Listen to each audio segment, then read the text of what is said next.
Hello అండి, అందరికీ నమస్కారం. వెల్కమ్ టు చిన్నారి వంటిల్లు. ఈరోజు మేము పాలక్ పరాటా చేస్తున్నాం అన్నమాట. సో దానికోసమని కొంచెం గోధుమ పిండి తీసుకున్నాము. దాంట్లోకి ఆల్రెడీ కట్ చేసి క్లీన్ చేసి పెట్టుకున్న పాలక్ కూర యాడ్ చేస్తున్నాము.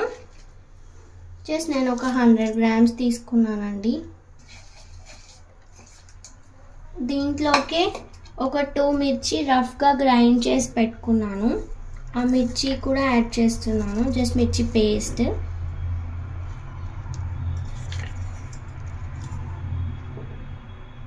సో దీంట్లోకి కొన్ని నువ్వులు, ఇంకా ఒక చిటికెడు పసుపు, టేస్ట్ సరిపడా సాల్ట్,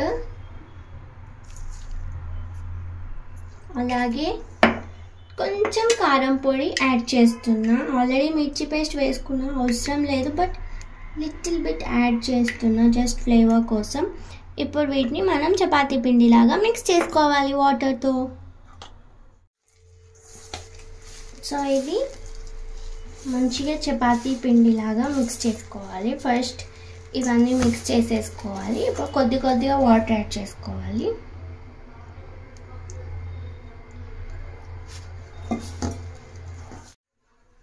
సో ఈ విధంగా మిక్స్ చేసుకోవాలి. నేను ఒక 1/2 స్పూన్ ఇలా ఆయిల్ యాడ్ చేశాను, మీరు కూడా యాడ్ చేసుకోండి, బాగుంటుంది. సో ఇప్పుడు దీన్ని మనం చపాతీలాగా ప్రెస్ చేసుకోవాలి.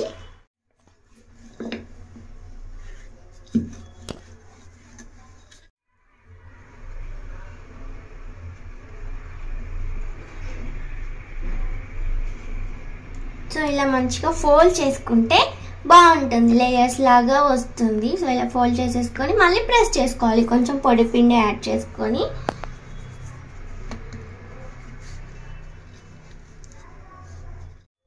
సో ఇలా చేసుకోండి. ఇప్పుడు దీన్ని రోస్ట్ చేసుకుందాం. ప్యాన్ పెట్టేసుకున్నాను, వేడైపోయింది. ఇప్పుడు నెయ్యితో రోస్ట్ చేసుకుంటున్నాను. సో నెయ్యి వేసేసుకొని స్ప్రెడ్ చేసుకున్నాక మనం ఆల్రెడీ చేసుకున్న పరాటా వేసేసుకొని ఫ్రై చేసుకోవాలి. పైన సైడ్ కూడా కొంచెం నెయ్యి అప్లై చేస్తున్నా లైట్గా. సో ఇది ఇంకో సైడ్ కూడా ఫ్లిప్ చేస్తున్నా. ఇలా ఇంకో సైడ్ కూడా ఇలా మంచిగా రోస్ట్ అవ్వాలి.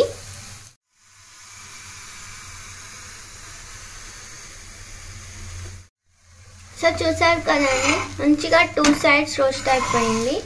సో ఇది రెడీ అయిపోయిందండి. మిగతావన్నీ కూడా ఇలాగే రోస్ట్ చేసేసుకోవాలి. సో మిగతావన్నీ కూడా ఇలాగే రోస్ట్ చేసేసుకున్నానండి. ఇది ఇలాగే కూడా తినొచ్చు, అలాగే పెరుగుతో తిన్నా కూడా బాగుంటుంది. మీకు కనుక నా వీడియో నచ్చితే లైక్ చేయండి, షేర్ చేయండి, కామెంట్ చేయండి. మీరు కూడా ఈ రెసిపీ ట్రై చేసి మీకు ఎలా వచ్చిందో నాకు కామెంట్ చేయండి. అలాగే థ్యాంక్ యూ అండి. థ్యాంక్ యూ ఫర్ వాచింగ్ చిన్నారి వంటిల్లు.